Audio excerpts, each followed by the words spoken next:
They're definitely trying to get us into a really nasty situation that will absolutely 100% put American lives in jeopardy. It already has, but to an even further extent. My name is Misty Winston. Welcome to the Jimmy Dore Show. Thank you so much for being here. I appreciate you tuning in. We're going to talk a little bit about some snapback sanctions.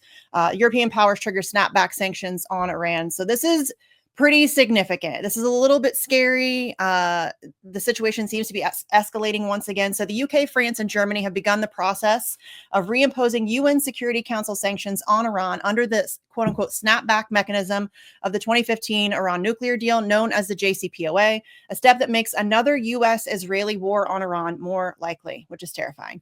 The European countries known as the E3 sent a letter to the UN Security Council notifying it that they were triggering the sanctions, which will take effect in 30 days. Iran has said that the E3 countries don't have the right to reimpose the sanctions since it was the US that withdrew and violated the JCPOA in 2018. The E3 said they were open to reaching a diplomatic deal with Iran that could halt the sanctions, but it's unclear what sort of agreement could be reached.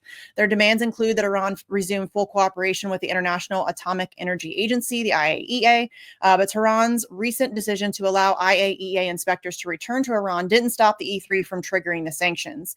Iran expelled IAEA inspectors in the wake of the US-Israeli war in response to the watchdog's role in providing a pretext for the initial Israeli attack and for its failure to condemn the bombing of Iranian nuclear facilities. So joining us to discuss this now is the author of this article, Dave DeCamp from Anti-War News. He is a contributor, a columnist there at antiwar.com, and also hosts Anti-War News with Dave DeCamp Monday through Friday on YouTube and wherever you can find shows and podcasts. So Dave, this seems like a pretty significant escalation.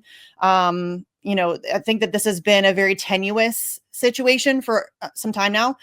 Seems as if it's kind of been bubbling beneath the surface, but this seems fairly significant. And there's, as you mentioned in there's some talks about some potential diplomacy and all of this stuff, but it seems like that might be unlikely. I know that the people in Iran aren't interested. They don't trust the United States or Israel, nor should they.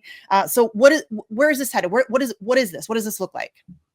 Yeah, it's not a good sign because for a few reasons. One reason why they're doing this is that these are sanctions under the 2015 nuclear deal that were lifted by the UN Security Council.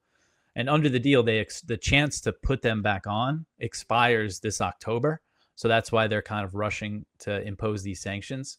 But they say, oh, Iran has 30 days to make a deal, but there's really no chance, my opinion, for a diplomatic solution here, because they're demanding Iran essentially resume nuclear negotiations with the U.S.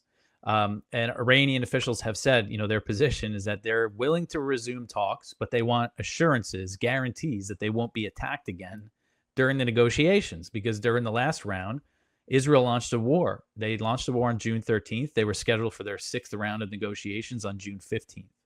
And Israel called that initial attack the Red Wedding, like the Game of Thrones, from the Game of Thrones massacre. This was their attitude about it. And the U.S., supported it and went along with it. But Iran wants assurances they won't be attacking him. But what has the U.S. and Israel been saying? Trump has been threatening to bomb Iran again if they restart the uranium enrichment, although it seems like he hasn't made that threat in a few weeks now. So maybe he's cooled it a bit. But at the same time, you have Israel has essentially been threatening to kill the Ayatollah. The defense minister has said that explicitly, like several times since the ceasefire. And another thing is that in Iran, there's no appetite for negotiations with the U.S. after that war. And this is something Araghchi, the Iranian foreign minister, has said. He said something like in an interview with Financial Times. He's like, look, I could go, we could do negotiations again, but everybody's telling me, like, why bother? Why are you going to bother with, that's the attitude in Iran, both in the government and among the people, even people who are not, really pro-government before the war. Now there's been the, what they call the rally around the flag moment. So anyway, when it comes to these sanctions, Iran has said that, if they're imposed, there's going to be consequences. And one of those potential consequences that Iranian officials have said is withdrawing from the Non-Proliferation Treaty, which Israel and the U.S. could use as a pretext to launch another war. I think they could even use these sanctions. I mean, they don't need a real pretext. There was no real pretext for the last war. It was all phony. But I think this is just a step in that direction.